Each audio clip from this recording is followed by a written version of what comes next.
यसको लागि हामीले कहाँ जानु पर्यो, एकाउन्टिङ भाउचरमा जानु पर्यो। त्यसपछि यहाँनिर पर्चेजको लागि F9 की प्रेस गर्नु पर्यो। अब यहाँनिर बिल नम्बर कति बताइरहेछ त्यहाँनिर, त्यो 101 राखिदिने। त्यसपछि पार्टी नेम, नगद त छैन, उधारो छ, त कोसँग छ, त श्याम कम्पनी वीरगन्जसँग। त श्याम कम्पनीबाट बनाउने। यदि छैन भने के सर्टकट छ यसको, अल्ट सी थिच्ने। त्यसपछि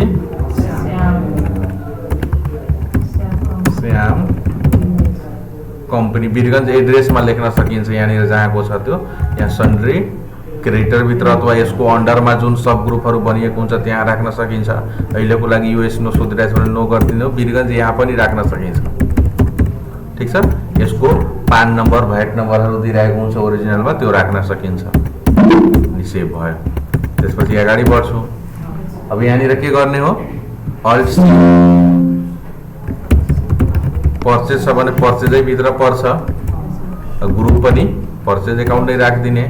यसमा चाहिँ एस गरिएको हुन्छ यो option, inventory value are affected, त्यहाँ नोटमा लेखिएको पनि छ।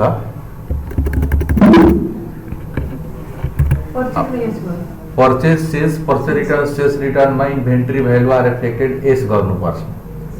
त्यहाँ नोटमा जुन लेजर लेखिएको छ नि, त्यहाँनिर छ नि लास्टमा नोट लेखिएको, भइहाल्छ नि।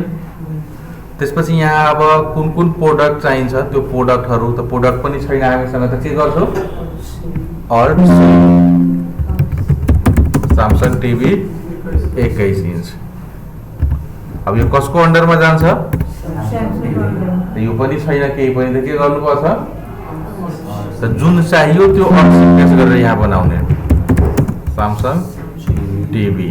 अब यो कसको भित्र जान्छ, यो पनि छैन, त के गर्नु पर्यो, अल्ट। यो चाहिँ प्राइमरी भित्र भइहाल्छ। त्यसपछि यो सेकेन्डरी सेभ भयो। अब त्यसपछि यहाँनिर पिस चाहिन्छ, यो पनि छैन भने पिस